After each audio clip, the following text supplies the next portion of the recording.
que fuimos y no somos. Con José Ajenjo. Nuevo capítulo aquí en Lo que fuimos y no somos para seguir repasando con el maestro José Ajenjo desde sus talleres de Mansilla de las Mulas aquellos oficios nobles y antiguos. Por aquí pasará el alfarero, el herrero, el adobero y tantos oficios. ¿Cuál es el origen de la siembra, maestro? Bueno, hay que remontarnos a las culturas antiguas. Hay que pensar que la propagación de la siembra tiene su origen en las culturas más antiguas de Mesopotamia. Se comienza ya conociendo el cultivo del trigo en Asiria, en Persia, en Egipto, sobre todo en Egipto, y después ya más adelante se propaga hacia Europa, los comerciantes a través de los fenicios. Entonces el trigo era el alimento básico de esas culturas antiguas. Incluso Roma llegó a tener casi 1,5 millones de habitantes que tenían que importar el trigo desde otras provincias, incluso del norte de África, porque no tenían bastante para abastecer a sus habitantes. ¿Y cómo se propaga esa cultura de la siembra hasta nuestros días? Bueno, pues abreviando, el trigo se sembraba en esta zona nuestra, sobre todo en España, pues se comienza a sembrar en octubre, puesto que las aguas del invierno haría que se pudriera la semilla y no germinaría.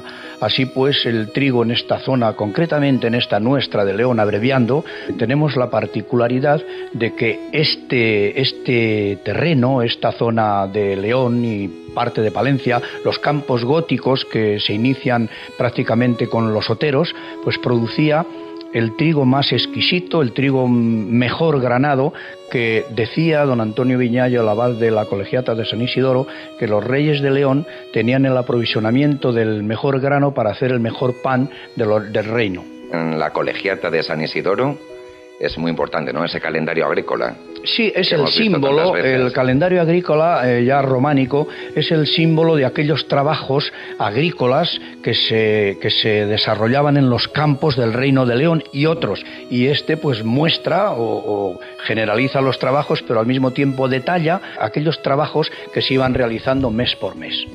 Lo estamos viendo. ¿Qué características tiene este calendario? Pues mira, dibujos. Tiene la faena que se realizaba desde enero hasta diciembre. Cuando no se podía hacer un trabajo, pues el trabajador, el agricultor se calentaba al fuego. Después venía el trabajo de matar el cerdo, la cosecha de la uva, la cosecha de la bellota, la siega de la hierba y todos los trabajos que se iban haciendo paulatinamente dentro de ese calendario mes por mes.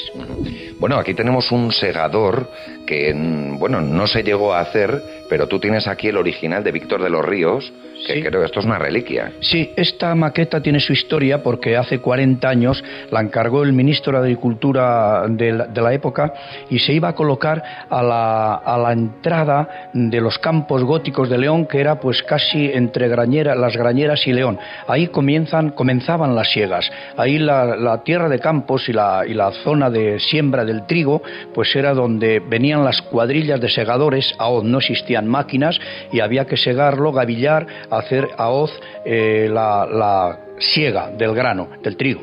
Las gavillas se iban amontonando y después ya se iban llevando a las eras para poder trillar y allí ya, una vez trillado, pues recolectar el trigo.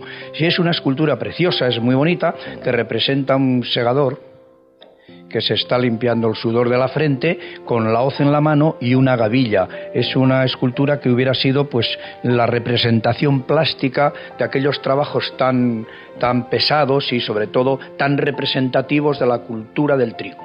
Nos debemos a las labores del campo y a quienes trabajan en el campo hoy en día muchas veces pues con muchas trabas, ¿verdad?, con muchas zancadillas. ¿Cómo es la vida de un segador de antes y la de hoy? Bueno, no tiene nada que ver porque en este aspecto, cuando se representa, lo que quiere representar esta escultura es ese trabajo de esfuerzo manual, completamente manual, que no había ningún tipo de ayuda mecánica, no había nada más que la fuerza del cuerpo y la habilidad de las manos.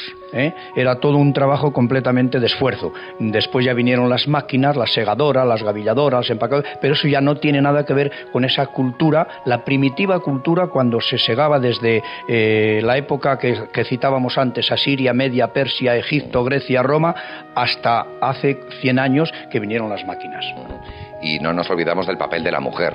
Sí, la mujer era importantísima porque además de tener que hacer la cultura del trabajo de su casa, además de atender todos los impedimentos que tenía esta mujer para poder incluso ayudar al marido, tenía que ir también al campo a recoger gavillas, pero tenía que hacer las comidas, repasar las calcetas, hacer todo el trabajo que hacía normalmente, desde lavar, coser y demás en la casa, pero al mismo tiempo no descuidaba la ayuda en el campo.